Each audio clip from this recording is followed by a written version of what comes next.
تو اب ہم دیکھتے ہیں کہ آل انڈیا مسلم لیگ جو ہے وہ فالج کی گروپ آرگنائزیشن کی واحد مثال ہے۔ گروپ آرگنائزیشن کی جو خصوصیات ہم نے پچھلے چیپٹرز میں دیکھی ہیں، ان کا خلاصہ 5 پوائنٹس میں بنتا ہے۔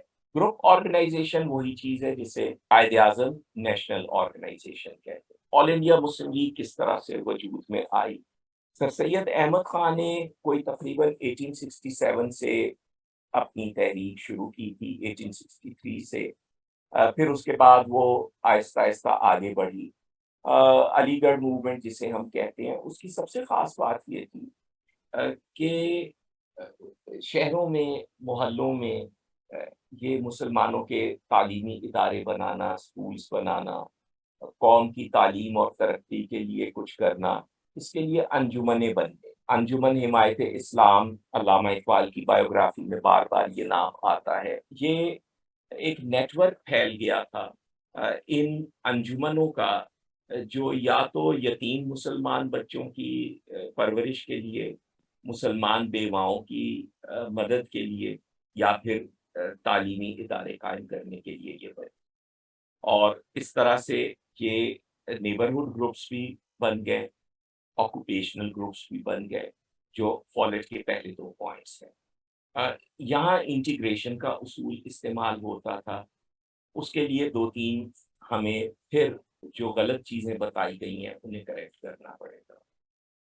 ایک مت اپنے ذہن سے نکال دیجیے، اور وہ مت یہ ہے کہ سر سید احمد خان نے مسلمانوں سے کہا کہ جدید تعلیم حاصل کرو یا انگریزی تعلیم حاصل کرو۔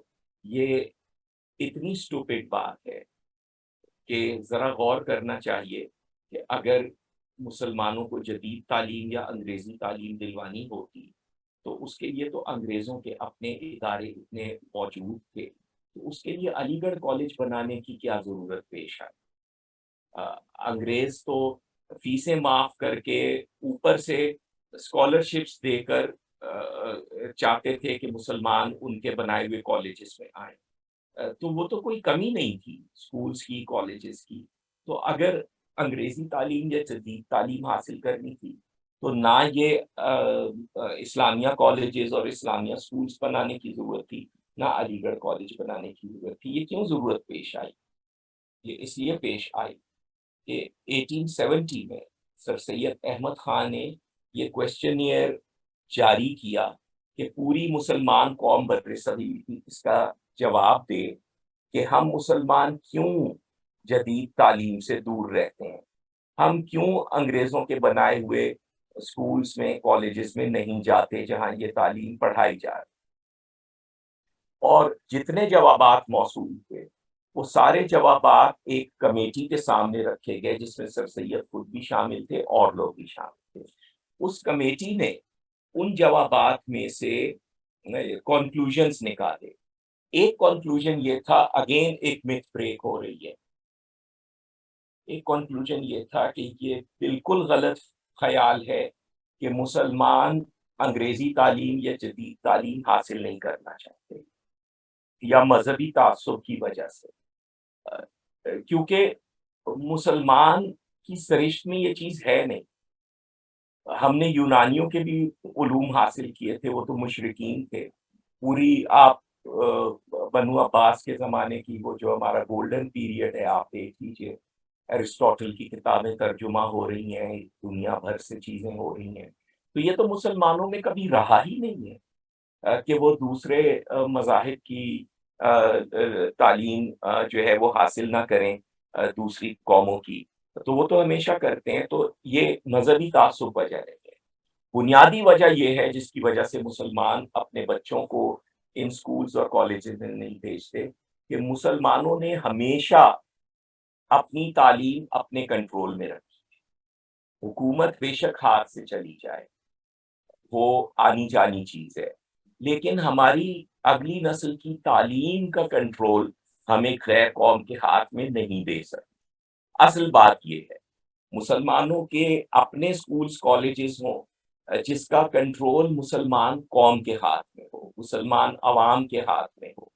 اس میں چاہے ہندو بچے بھی آئیں، علی گڑھ کالج بعد میں بنا تو اس میں ہندو بھی ہوتے تھے، دوسرے بھی آئیں، لیکن ان کالجز کا ان سکولز کا کنٹرول مسلمان قوم کے ہاتھ میں ہو تو وہاں مسلمان اپنے بچوں کو بھیجیں گے، وہاں پر وہ انگریزی تعلیم بھی حاصل کریں، جدید تعلیم بھی حاصل کریں۔ تو یہ قوم کا فیصلہ تھا، اس لیے سر سید احمد خان نے پھر اس پر وہ اڑ گئے، جتنی مخالفت ہوئی انہوں نے برداشت کی کہ یہ میری قوم کا فیصلہ ہے۔ تو یہ انٹیگریشن، یہ یہاں پر آپ دیکھیے کہ وہ تحریک پہلے دن سے اس چیز پر مبنی تھی کہ تمام لوگوں کی آراء حاصل کی جائیں، انہیں انٹیگریٹ کر کے ایک سولوشن کریٹ کیا جائے۔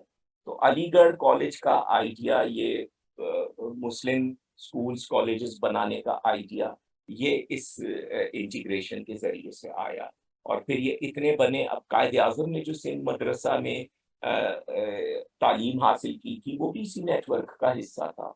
وہ بامبے گئے تو انہوں نے وہاں جس اسکول میں تعلیم حاصل کی، بچپن میں انہیں کچھ دن کے لیے، کچھ عرصے کے لیے بامبے بھیجا گیا تھا، وہ بھی اسی نیٹ ورک کا حصہ تھا۔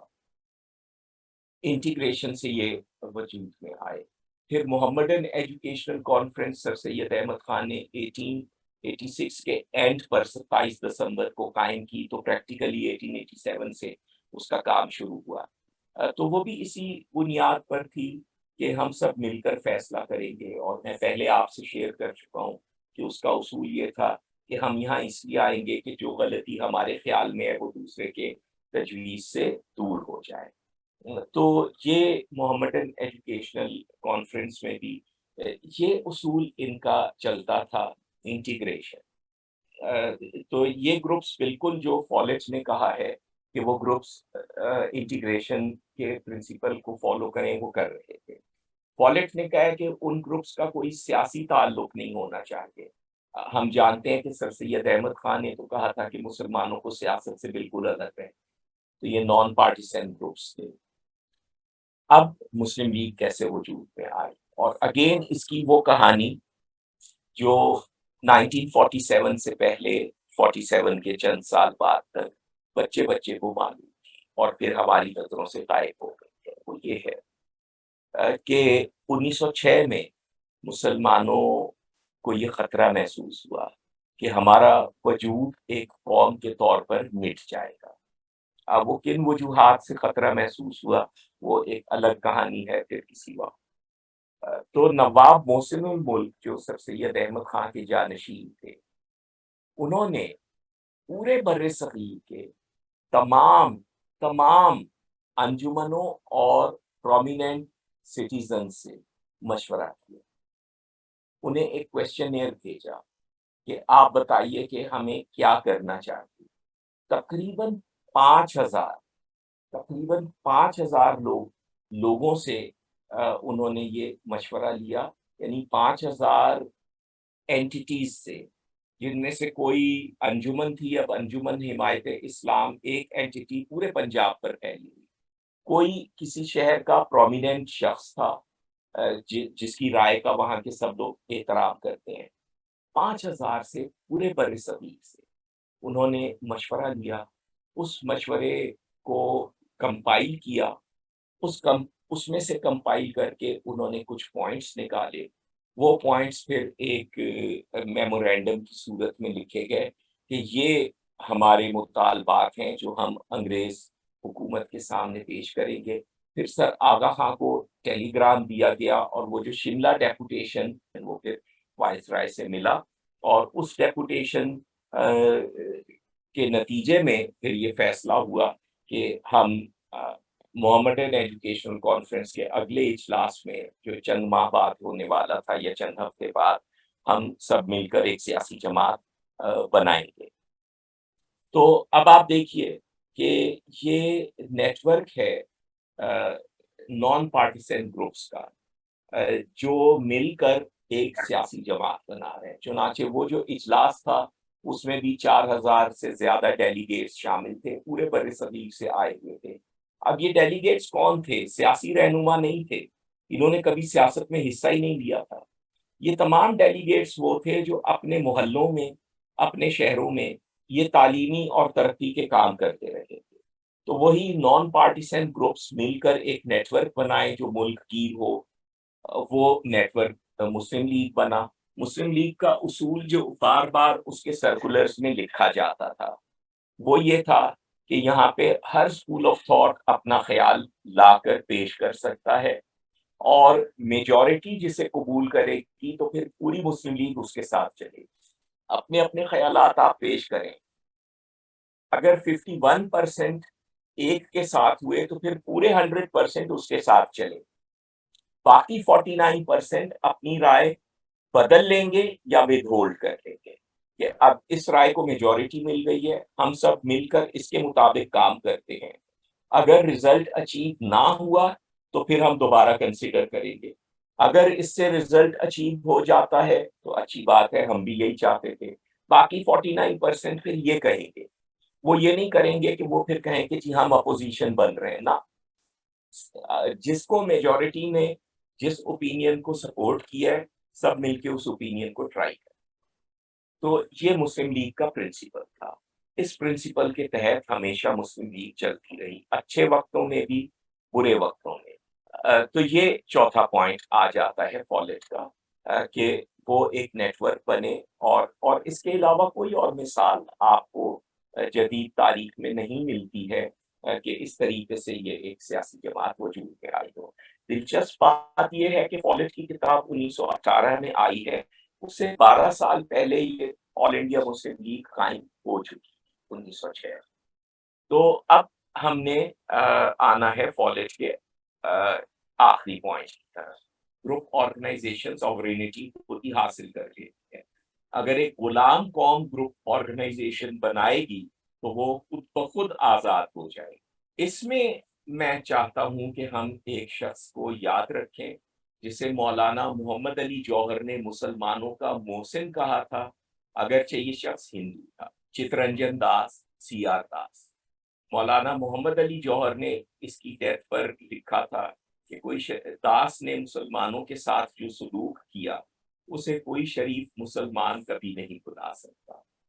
قائد اعظم نے ان کی ڈیتھ پر اسمبلی میں کہا تھا, سینٹرل اسمبلی میں انڈیا کی, کہ یہ صرف ہندوؤں کے نہیں بلکہ مسلمانوں کے بھی لیڈر تھے. انہوں نے 1922 میں کانگریس کی صدارت کرتے ہوئے پریزیڈینشل ایڈریس دیا تھا, جسے پڑھ کر علامہ اقبال نے کسی کو خط لکھا تھا کہ میں نے اسرار خودی میں جو روحانی اصول پیش کیا ہے داس نے اسی کو سیاسی رنگ میں پیش کر دیا ہے. اور داس نے اپنے اس ایڈریس میں میری پارکر فالٹ کے حوالے دیے تھے اور کہا تھا کہ یہ اتفاق سے دا نیو اسٹیٹ کتاب میں وہی کہا ہے میری پارکر فالٹ نے, مصنفہ نے, جو میں 1907 سے اپنی قوم کے سامنے خیالات پیش کرتا آ رہا. انہوں نے آزادی حاصل کرنے کے لیے ایک پلان پیش کیا تھا اس خطبہ صدارت میں, اور اس کے بعد اگلے ایک آدھ سال 5 نکاتی. تو اب آپ یہ سمجھ لیجئے کہ یہ 5 نکاتی پلان علامہ اقبال, سی آر داس اور میری پارکر فالٹ, ان تینوں کی آئیڈیالوجیز سے مل کر بن رہا ہے. اس کا نام سی آر داس نے رکھا تھا فریڈم تھرو ڈس اوبیڈینس. پہلا پوائنٹ ان کا یہ تھا کہ مائنورٹیز کو ہر طرح سے یقین دلانا ہے کہ جب ہمیں آزادی حاصل ہوگی تو وہ صرف ہماری آزادی نہیں ہوگی, آپ کی بھی ہوگی. میجورٹی ہندو تھے, مائنورٹیز مسلمان تھے. اس کے لیے سی آر داس نے جو کیا وہ ایسی چیز تھی کہ اس پر دنیا حیران رہ گئی. میثاق لکھنؤ ایکٹ 1916, اس میں مسلمانوں نے اپنی قومی وجود کو منوانے کے لیے کانگریس کا یہ مطالبہ مان دیا تھا کہ جن صوبوں میں مسلمانوں کی میجورٹی ہے وہاں بھی مسلمان حکومت نہیں کریں گے, وہاں بھی وہ اسمبلی میں اپنی سیٹیں کم کر دیں گے تو مائنورٹی بچ جائے گی, اور اس کے بدلے میں انہیں کچھ مراعات ملے گی. تو مسلمان یہ خیال دل سے نکال چکے تھے کہ بر صغیر کے کسی بھی حصے میں ان کی کبھی بھی حکومت جمہوری طور پر کسی بھی طور پر قائم ہو سکتی ہے. سی آر داس نے سب سے پہلے ایک بنگال پیکٹ کیا کیونکہ یہ بنگال کے لیڈر تھے، اور سی آر داس نے یہ کہا کہ بنگال میں مسلمانوں کی میجورٹی ہے تو مسلمانوں کی حکومت ہونی چاہیے۔ تو پہلی بات تو یہ کہ اسمبلی میں مسلمانوں کی میجورٹی ہوگی، اس پیکٹ میں انہوں نے مسلمانوں کے ساتھ یہ طے کیا۔ دوسری بات یہ کہ اسی طریقے سے تعلیمی اداروں میں، سرکاری ملازمتوں میں، ہر جگہ مسلمانوں کا کوٹا میجورٹی میں ہوگا۔ چوتھی بات یہ کہ اس وقت مسلمان بہت کم ہیں سرکاری ملازمتوں میں، تعلیمی اداروں میں، اپنے اس پروپورشن سے جو انہیں ملنی چاہیے بہت کم ہے۔ اگر 60% ہونے چاہیے تو اس وقت 5% ہیں، 10% ہیں۔ تو جب تک وہ اس 60% تک نہیں پہنچ جاتے اس وقت تک نئی بھرتیوں میں انہیں اپنے کوٹے سے بھی زیادہ ملے گا، یا ساری کی ساری تقریباً، تو تاکہ وہ جلد از جلد 60% تک یا جتنے پرسنٹ ان کو ملنا چاہیے وہ اس تک پہنچے، تو نئی انٹیکس میں وہ انہیں اپنے کوٹے سے بھی زیادہ ملے گا۔ مسجدوں کے سامنے میوزک نہیں بجایا جائے گا، جو اس وقت ایک ہندو مسلم جھگڑے کی بنیادی وجہ ہے۔ مسلمان قربانی پر مذہبی ریزن سے، عقیقہ ہے، کوئی ایسی چیز ہے، گائے کاٹ سکتے ہیں، لیکن وہ اپنی طرف سے یہ کوشش کریں گے کہ اسے ہندوؤں کے سامنے لے جا کر نہ کاٹیں، اسے اس طرح نہ کاٹیں کہ اس سے ہندوؤں کی دل آزاری ہو۔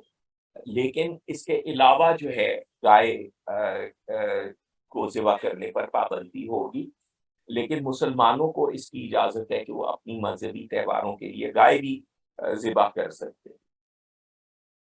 یہ بنگال پیکٹ تھا، اور آپ سمجھ سکتے ہیں کہ اس پر اس وقت جو ایکسٹریمسٹ ہندوز تھے وہ کس طرح چراغ پا ہوئے، کیا ری ایکشن ہوا، اور کس طرح سے ہر شخص حیران رہ گیا۔ اور یہ وہ پیکٹ تھا، اور یہ سی آر داس بنگال کی اسپرٹ تھی، جس سے مسلمانوں میں یہ ڈریم پھر سے پیدا ہوا کہ جن علاقوں میں ہماری اکثریت ہے وہاں اگر ہم حکومت کریں تو کوئی حرج نہیں۔ یہ خیال مسلمانوں کے دل میں ڈالنے والا سی آر داس، اور یہ خیال ہی نہیں، یہ کانفیڈینس دلانے والا، کیونکہ سی آر داس اس وقت گاندھی سے بھی زیادہ پاپولر تھے۔ وہ بر صغیر کی شاید پوری تاریخ کے سب سے زیادہ پاپولر لیڈر بن چکے تھے، انہیں دیش بندھو کہا جاتا تھا۔ تو یہ پہلا پوائنٹ تھا، ری ایشور دی مائنورٹیز۔ یہاں آپ میری پارکر فولیٹ کی کے تمام آئیڈیاز کی جھلک آپ دیکھ سکتے ہیں۔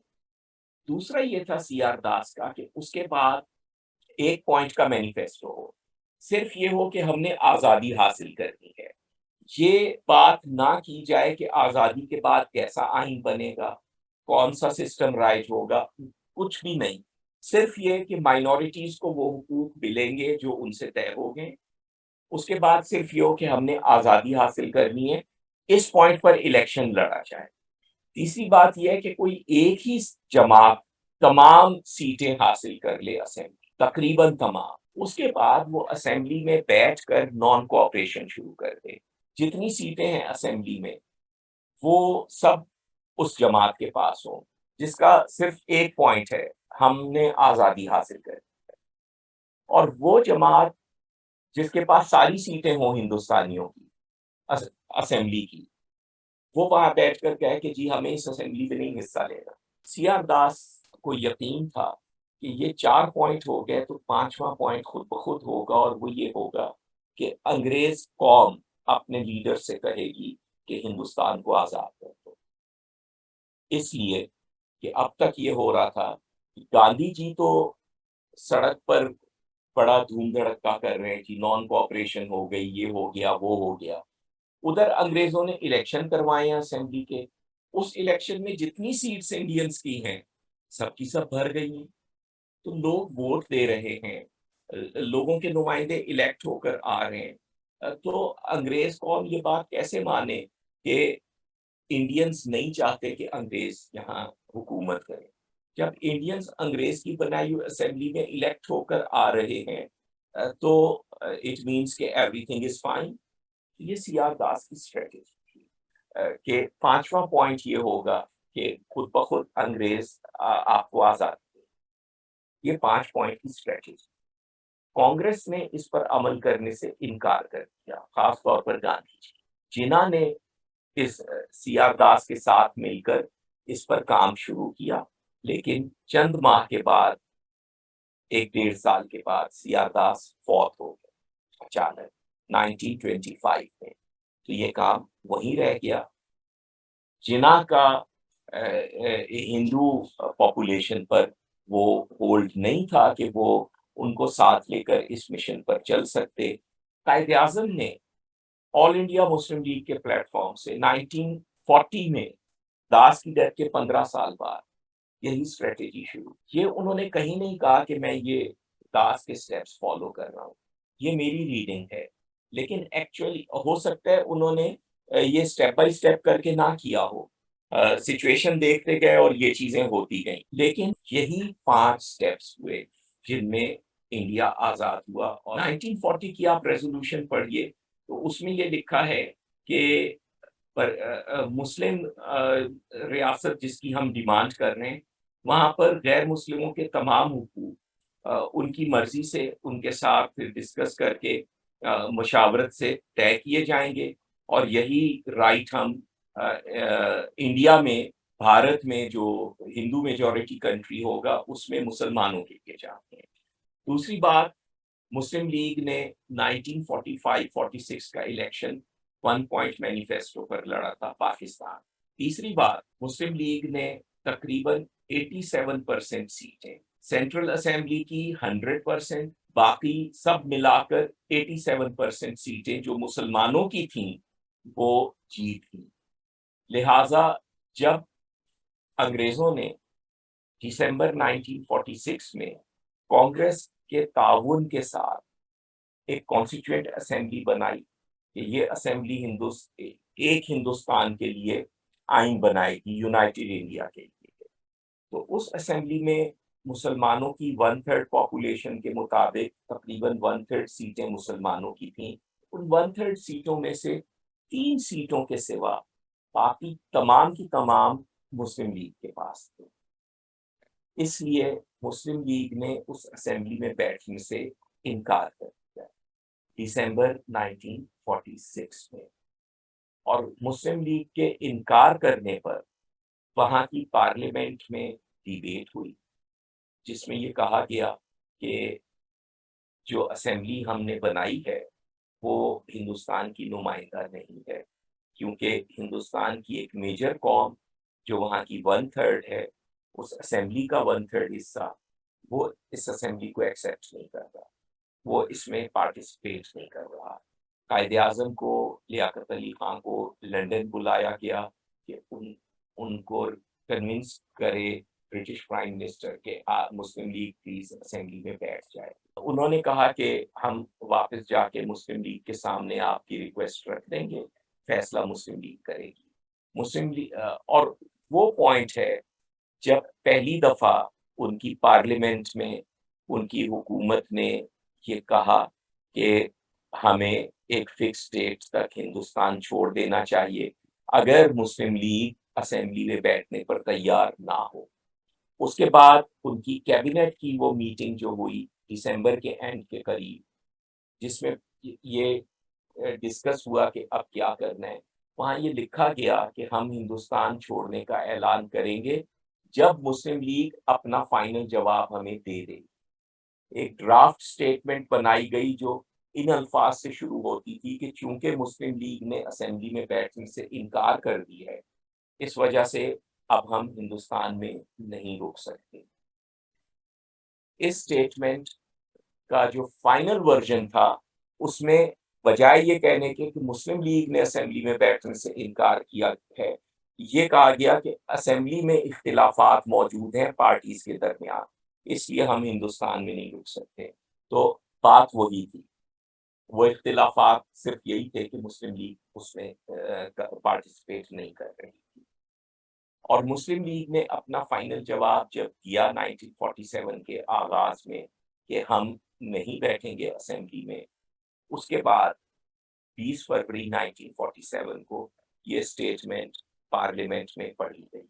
تو چنانچہ برٹش پارلیمنٹ کے ریکارڈ میں جو وجہ ہے، صرف ایک وجہ ہے کہ آل انڈیا مسلم لیگ نے اسمبلی میں بیٹھنے سے انکار کر دیا، اس لیے انگریزوں کو جانا پڑ رہا ہے. یہ ان کے ریکارڈ میں موجود ہے. اس کے علاوہ باقی جتنی بھی وجوہات ہیں وہ سینٹیمنٹل ہیں، وہ کانسپیریسی تھیوریز ہیں. ان کے لیے کوئی ایویڈنس آپ نہیں لا سکتے، آرگومنٹس جتنے مرضی نہیں ہیں. ایویڈنس صرف اس ایک وجود وجہ کا ہے. اور یہ ہمیں پاکستانی قوم کے طور پر سوچنا چاہیے کہ جب یہ وہاں کے ریکارڈ میں لکھا ہوا ہے پارلیمنٹ کے، تو جو اسے نہیں مانتا، انڈیا نہیں مانتا، یا کوئی کیمبرج کا پروفیسر نہیں مانتا، تو اس سے ہم کہیں کہ تم یہ جا کر برٹش پارلیمنٹ سے کہو کہ تمہارے وزیر اعظم نے تم سے جھوٹ بولا تھا. لیبر پارٹی کا وزیر اعظم تھا، لیبر پارٹی ابھی موجود ہے برٹن میں، اس کی خبر لو کیوں جھوٹ بولا پارلیمنٹ میں تمہارے وزیر اعظم نے. تو یہ ہم نہیں کہتے، ہمیں پتہ ہی نہیں. اور ہمیں اس لیے نہیں پتہ ہے کہ تعلیم یافتہ مسلمان کی مینٹیلٹی ایسی بن گئی ہے کہ اسے اس چیز میں انٹرسٹ نہیں محسوس ہوتا. اور آپ یقین کیجئے کہ اس وقت تک انٹرسٹ محسوس نہیں ہوگا جب تک وہ ابن صفی کو نہیں پڑھے گا. مجھے کیوں انٹرسٹ ہے؟ کیونکہ میں نے بچپن سے ابن صفی کو سب سے اوپر رکھا ہے باقی رائٹرز کے بعد. یہ ایک فیکٹ ہے کہ اس طریقے سے ہندوستان آزاد ہوا. اور یہ آپ دیکھ سکتے ہیں کہ یہ پورے کا پورا میتھڈ میری پارکر فولیٹ کے جو ہم نے خیالات پڑھے ہیں ان کے مطابق ہے. اور سی آر داس نے جب یہ میتھڈ پروپوز کیا تھا تو انہوں نے کہا تھا کہ یہ میری پارکر فولیٹ بھی یہی کہہ رہی ہے اتفاق سے. اور علامہ اقبال نے کہا کہ یہ وہی ہے جو میں نے اسرار خودی میں کہا ہے. تو یہ ایک آپ سوچئے کہ اتنا گرینڈ ویژن ہے. میری پارکر فولیٹ اسے بائبل سے اخذ کر رہے ہیں، علامہ اقبال قرآن شریف سے اخذ کر رہے ہیں، سی آر داس گیتا سے اخذ کر رہے ہیں. اور یہ اتنے کانٹیننٹس کے لوگ، اتنے مذاہب کے لوگ مل کر ایک ویژن بناتے ہیں، ایک اسٹریٹجی بناتے ہیں. اس اسٹریٹجی کو امپلیمنٹ کر کے بر صغیر آزاد ہوتا ہے. یہ کوئی معمولی بات نہیں ہے. اور کتنے چھوٹے دماغ ہیں اس پوری انٹیلیجنشیا کے، ان تمام لوگوں کے جو یونیورسٹیز میں ان سبجیکٹس کو پڑھا رہے ہیں، ان پر ریسرچ کر رہے ہیں، کہ یہ پورا پہاڑ ان کی نظروں سے اوجھل ہے. کیوں اوجھل ہے؟ اب آپ ذرا آئیے. پیٹر ڈرکر کا کہنا ہے کہ واحد ایکسپلینیشن یہ ہے کہ میری پارکر فولیٹ جو کہہ رہی تھی وہ 30s اور 40s نے سنا ہی نہیں اور سننا چاہتے بھی نہیں. تو اسی طرح برطانوی وزیر اعظم نے جو وجہ بتائی جانے کی، وہ اس زمانے کے انٹیلیجنشیا نے سنی ہی نہیں اور سننا چاہتی ہے. جو یہ پورا پروسیس ہوا یہ انہیں نظر ہی نہیں آیا، حالانکہ قائد اعظم ایک ایک سٹیپ پر بتا رہے تھے. اس کی بجائے اپنی طرف سے ایک فکٹیشس ہم نے کہانی بنائی. یہ الفاظ اب آپ دوبارہ اپلائی کیجئے اس پوری سٹوری پر کہ 1930s اور 40s یہ سب کچھ نہ سننا چاہتی تھی، نہ دیکھنا چاہتی تھی، نہ اس سے سنائی دیا، نہ اسے نظر آیا. لیکن سب لوگ نہیں، بعض لوگوں کو نظر آیا. اور ان میں سے ایک تھا کنگ جارج دا سکس، جو اس وقت انگلستان کا بادشاہ تھا. یہ اس کا پیغام تھا پاکستان کی کانسٹیٹوئنٹ اسمبلی کے نام. 14 اگست کو لارڈ ماؤنٹ بیٹن جو یہاں آئے اور انہوں نے ٹرانسفر آف پاور کیا. تو وہ ٹرانسفر آف پاور کیا تھا؟ وہ یہ ہوا تھا جی کہ ماؤنٹ بیٹن نے آ کر یہ الفاظ کنگ جارج دا سکس کے آپ کی اسمبلی میں اناؤنس کیے تھے. ان الفاظ کو اناؤنس کرنا وہ چیز تھی جسے ہم یوم آزادی کہتے ہیں اور جسے ہم ہر سال 14 اگست کو مناتے ہیں. لیکن یہ الفاظ ہمیں اتنے برے لگتے ہیں پڑھے لکھے پاکستانیوں کو کہ انہیں ہم نہیں ریپیٹ کرنا چاہتے. اور یہ الفاظ ہمیں اس لیے برے لگتے ہیں کہ ان میں ہماری تعریف ہو رہی ہے. پڑھے لکھے پاکستانی کو چاہیے ڈارکنیس کی باتیں، قوم ذلیل ہے، معاشرہ دیکھو یہاں جا رہا ہے، فلاں لوگوں نے یہ بھلا دیا ہے اور دوسروں نے وہ بھلا دیا ہے۔ پڑھا لکھا پاکستانی اس کے سوا نہ کچھ، وہ ابھی اسی میں ہے، وہ اسے نہ سنائی دیتا ہے کچھ اور نہ وہ سننا چاہتا ہے۔ اب یہ وہ الفاظ ہیں کنگ جارج دا سکس کے، جنہیں ہم 14 اگست کو سیلیبریٹ کرتے ہیں کہ اس دن یہ الفاظ کہے گئے، اور یہ الفاظ یا اس قسم کے کوئی بھی الفاظ کنگ جارج دا سکس کے اس پیغام میں شامل نہیں ہیں جو انڈیا کی کانسٹیٹیوئنٹ اسمبلی کو بھیجا گیا تھا۔ یہ صرف اور صرف پاکستان کی کانسٹیٹیوئنٹ اسمبلی کے لیے ہے، یہ آل انڈیا مسلم لیگ کی شان میں کہے گئے ہیں۔ اور یہاں اب آپ ایک اصطلاح پر غور کیجئے، agreement, thus achieving your independence by agreement۔ میری پارکر فولیٹ، یاد آیا؟ میری پارکر فولیٹ بھی تو یہی کہتی ہے۔ تو یہ کنگ جارج دا سکس یہاں آپ کو بتا رہے ہیں کہ اسی میتھڈ سے آپ نے انڈیپینڈنس اچیو کی ہے۔ یہ بات میری پارکر فولیٹ کو جو لوگ آج پڑھتے ہیں، جو ان کے نام پر سوسائٹیاں چلاتے ہیں، سیمینارز کرتے ہیں، انہیں پتہ ہونی چاہیے کہ یہ بر صغیر جب آزاد ہوا تھا تو یہ کہا گیا تھا کہ یہ اس میتھڈ سے آزاد ہوا ہے، اور ہمیں یہ کہا تھا کنگ جارج دا سکس نے کہ آپ نے ایک ایگزامپل قائم کی ہے دنیا کے تمام ایسے لوگوں کے لیے جنہیں آزادی سے پیار ہے۔ ان لوگوں میں انگلینڈ شامل ہے یا انگلینڈ کو آزادی سے پیار نہیں ہے؟ تو پھر کیا یہ مثال انگلینڈ کو بھی فالو کرنی ہے کنگ جارج دا سکس کے مطابق؟ یس۔ کل تک ہم انگریزوں کی مثال کو فالو کرتے تھے اپنی سیاست میں، اب انگریزوں نے ہماری قائم کی ہوئی مثال فالو کر، اور لارڈ ہالڈنگ نے بھی تو، جو انگریز پولیٹیشین تھا، میری پارکر فولیٹ کی کتاب دا نیو اسٹیٹ کے دیباچے میں یہی لکھا تھا نا کہ یہ ایک امریکن کی کتاب ہے، لیکن انگریزوں کو بھی اسے سیاست میں فالو کرنا چاہیے۔ تو وہی میتھڈ جب پاکستانیوں نے اپلائی کیا آل انڈیا مسلم لیگ نے، تو انگریزوں کے بادشاہ نے بھی وہی بات کہی جو لارڈ ہالڈین نے کہی تھی کہ اب ہمیں بھی یہ فالو کرنا چاہیے، آسٹریلیا کو بھی کرنا چاہیے، انڈیا کو بھی کرنا چاہیے۔ ویسے اس میں ڈاؤٹ ہے کہ انہیں اپنی آزادی سے پیار ہے یا نہیں ہے، نہ ہو تو مت کریں۔ تو یہ تو امریکہ کو بھی فالو کرنا چاہیے۔ تو یہ بات آپ کو اس قوم کا حکمراں کہہ کر جا رہا ہے جسے اس وقت بھی ساری دنیا فالو کر رہی، جسے آپ نے فالو کیا تھا۔ اب اپنی تعریف تھوڑی سی زیادہ کر لینے میں کوئی حرج نہیں ہوتا، دوسرا آپ کی تھوڑی سی تعریف کرے تو آپ اس کو بڑھا چڑھا کے کہہ دیں کہ اس نے تو یہ بھی کہا ہے۔ تو اگر تھوڑا سا ایکسیجریٹ کریں تو کوئی یہ بھی آج تک کہہ دیتا ان الفاظ کی بنیاد پر پاکستانی کہ دیکھو جی انگریز تو وہ ٹارچ ہمیں دے کر گئے تھے کہ آج تک ہم نے دنیا کی رہنمائی کی ہے، تو اب آج سے آگے تم کرو، ہم تھک گئے، سیکنڈ ورلڈ وار سے ہم تو تھک گئے ہیں، تمہیں تو پتہ ہے، تو آج کے بعد اب تم کرو۔ کل تک انگریزی زبان جو ہے وہ دنیا کی وہ زبان تھی جو ہر پڑھے لکھے آدمی کو آنی چاہیے تھی، تو کل سے اردو جو ہے اب آئندہ وہ زبان ہوگی جو دنیا کے ہر پڑھے لکھے آدمی کو آنی چاہیے۔